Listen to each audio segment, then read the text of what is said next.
छोटे गांव में मुनेर नाम का आदमी रहता था। उसके पास बहुत सारे नारियल के पेड़ थे।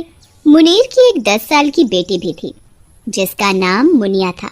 मुनिया को नारियल के पेड़ पर चढ़ने का बहुत ही शौक था, पर उसे पेड़ पर चढ़ना नहीं आता था। एक दिन की बात है, मुनेर पेड़ से नारियल तोड़ने के लिए पेड़ पर चढ़ ही रहा था। पिताजी, मुझे भी पेड़ पर चढ़ना है, मुझे भी पेड़ पर चढ़ना सिखाओ ना। तू पेड़ पर चढ़ना सीख कर क्या करेगी?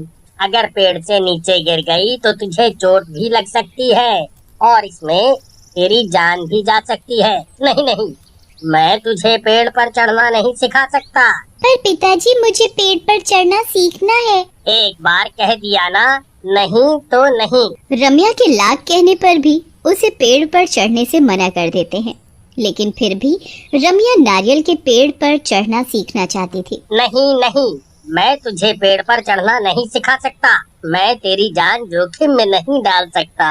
पर पिताजी, आप भी तो पेड़ पर चढ़ते हो, फिर मैं क्यों नहीं पेड़ पर चढ़कर पेड़ से नारियल तोड़ सकती?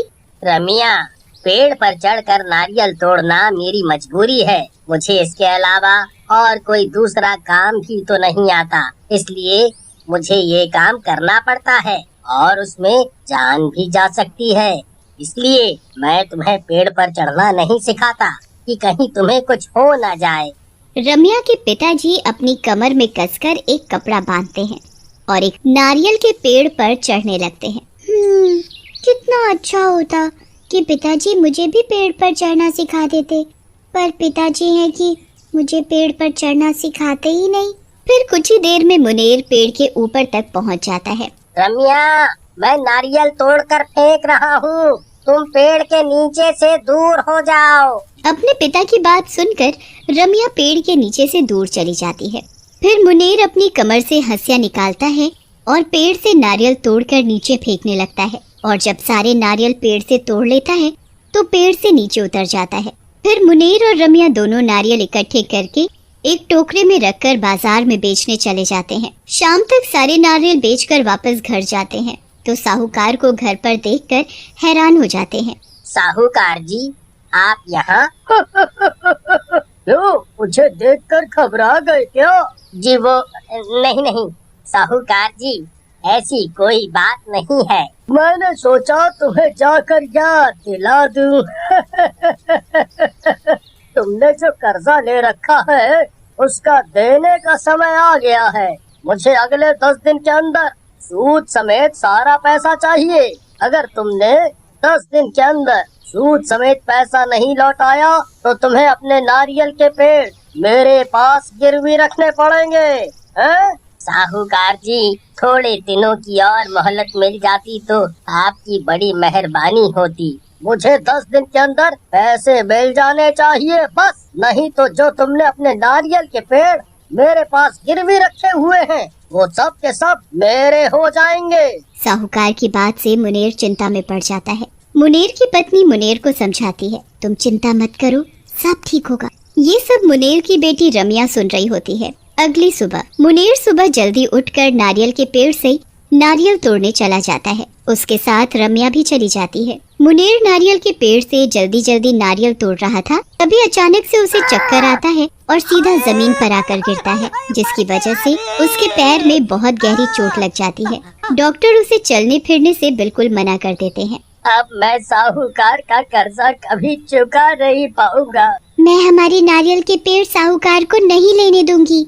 अगली सुबह रम्या जल्दी उठकर नारियल के पास पहुंच जाती है और उसे नीचे से ऊपर तक बड़े गौर से देखने लगती है। ये नारियल का पेड़ कितना ऊंचा है, पता नहीं पिताजी इतने ऊंचे पेड़ पर कैसे चढ़ जाते हैं। रम्या भी अपने पिताजी की तरह पेड़ पर चढ़ने की कोशिश करती है, पर चढ़ नहीं पाती।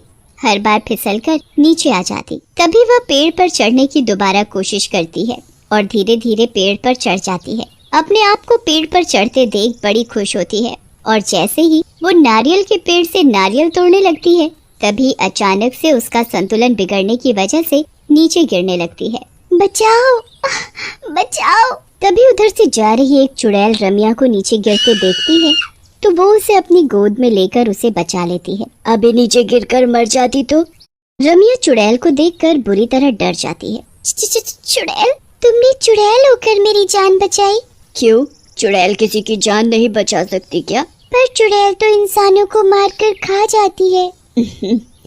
सब चुड़ैलें एक सी नहीं होती, उनमें से कुछ चुड़ैलें अच्छी होती हैं जो किसी को नुकसान नहीं पहुंचा सकती। तुम इतनी छोटी होकर पेड़ पर क्यों चढ़ रही थी? क्या तुम्हारे घर वाले तुम्हें कुछ कहते नहीं? रम्या चुड़ैल की बात सुनकर रोने लगती है। क्या हुआ, तुम रो क्यों रही हो? नारियल के पेड़ पर चढ़ने का मुझे बड़ा शौक था। अपने पिताजी को पेड़ पर चढ़ते हुए देखकर मेरा भी मन होता था पेड़ पर चढ़ने का, पर मेरे पिताजी हमेशा मुझे पेड़ पर चढ़ने से मना कर देते थे कि कहीं मुझे पेड़ पर चढ़ने की वजह से चोट ना लग जाए। आज मुझे समझ में आ रहा है कि वो मुझे पेड़ पर चढ़ने से क्यों मना करते थे। तुम्हारे पिताजी के मना करने के बाद भी तुम पेड़ पर क्यों चढ़ी? पेड़ से नारियल तोड़ूंगी तभी तो उन्हें बाजार में बेचकर साहूकार का कर्जा चुका पाऊंगी। कर्जा? कैसा कर्जा? फिर रम्या चुड़ैल को साहूकार के कर्जे की सारी बात बताती है। बस इतनी सी बात? मैं तुम्हें अभी पेड़ से सारे नारियल तोड़ कर देती हूँ। फिर चुड़ैल नारियल के पेड़ पर चढ़ने लगती है। चुड़ैल को पेड़ पर चढ़ता देख रम्या बड़ी खुश होती है और एक एक करके सभी पेड़ों से नारियल तोड़कर जमीन पर गिराने लगती है। इतने नारियल देखकर रम्या बड़ी खुश होती है। अब ठीक है? हाँ ठीक है, अब तुम पेड़ से नीचे आ जाओ। फिर चुड़ैल पेड़ से नीचे आ जाती है। अरे वाह, तुमने तो सारे पेड़ों से सारे नारियल तोड़ दिए। काश मुझे भी तुम्हारी तरह पेड़ पर चढ़ना आता। तुम्हें पेड़ पर चढ़ना सीखना है? हाँ, मुझे भी पेड़ पर चढ़ना सीखना है, पर पिताजी मुझे कभी भी पेड़ पर चढ़ना नहीं सिखाएंगे। तुम्हें पेड़ पर चढ़ना सीखना है ना? मैं सिखाऊंगी तुम्हें पेड़ पर चढ़ना, लेकिन कल। अभी तुम ये सारे नारियल लेकर बाजार में बेचकर घर जाओ। तुम्हारे पिताजी और माँ तुम्हारा इंतजार कर रहे होंगे। मैं कल तुम्हें यहीं मिलूंगी।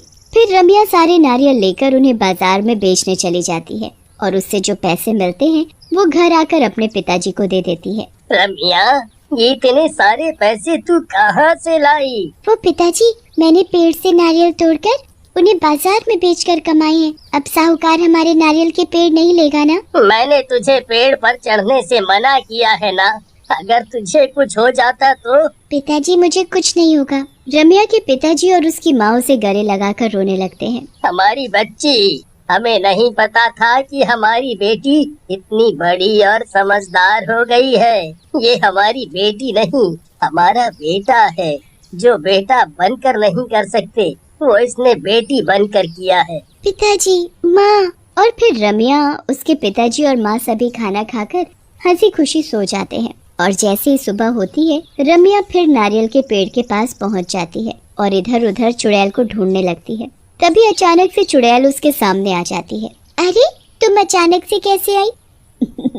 जादू से। तुम्हें जादू भी आता है? चुड़ैल रम्या की बात सुनकर हंसने लगती है। चलो ये सब छोड़ो, मैं तुम्हें पेड़ पर चढ़ना सिखाती हूँ और पेड़ से नारियल तोड़कर भी देती हूँ। तुम मुझे पेड़ पर चढ़ते हुए ध्यान से देखना, ठीक है? हाँ।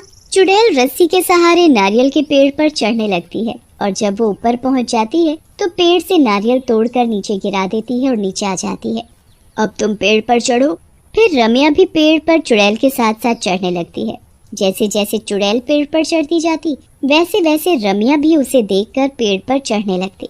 इसी तरह चुड़ैल रम्या को रोज पेड़ पर चढ़ना सिखाती और साथ ही पेड़ से नारियल तोड़ना भी सिखा देती है। फिर एक दिन चुड़ैल रम्या को अकेले पेड़ पर चढ़ने के लिए कहती है। आज तुम अकेले पेड़ पर चढ़ोगी और नारियल तोड़कर दिखाओगी। मम्मा, मैं? हाँ, तुम। फिर रम्या अकेले ही पेड़ पर चढ़ती है और पेड़ से सारे नारियल तोड़कर नीचे गिरा देती है और फिर नीचे आ जाती है और बड़ी खुश होती है और चुड़ैल से लिपट जाती है। मुझे विश्वास नहीं हो रहा कि आज मैं अकेले पेड़ पर चढ़ना सीख गई हूँ और ये सब तुम्हारी वजह से हुआ है। तुम्हारा बहुत बहुत धन्यवाद। अब मैं पेड़ से नारियल तोड़कर साहूकार का कर्जा जल्दी चुका दूंगी। फिर वो हमारे नारियल के पेड़ हमसे छीन नहीं सकता। अब तुम पेड़ पर चढ़ना सीख गई हो, पर जब भी पेड़ पर चढ़ो तो बड़ी सावधानी के साथ चढ़ना। अब मेरे जाने का समय आ गया है, मुझे जाना होगा। तुम यहीं रहो ना मेरे साथ, तुम बहुत अच्छी हो, मैं तुम्हें नहीं जाने दूंगी। नहीं, मैं नहीं रह सकती, अब मुझे जाना ही होगा। तुम अपने माँ और पिताजी का हमेशा ध्यान रखना। ये कहकर चुड़ैल वहाँ से गायब हो जाती है। फिर रम्या भी सारे नारियल बाजार में बेचकर वो 10 दिनों के अंदर साहूकार का सारा कर्जा चुका देती है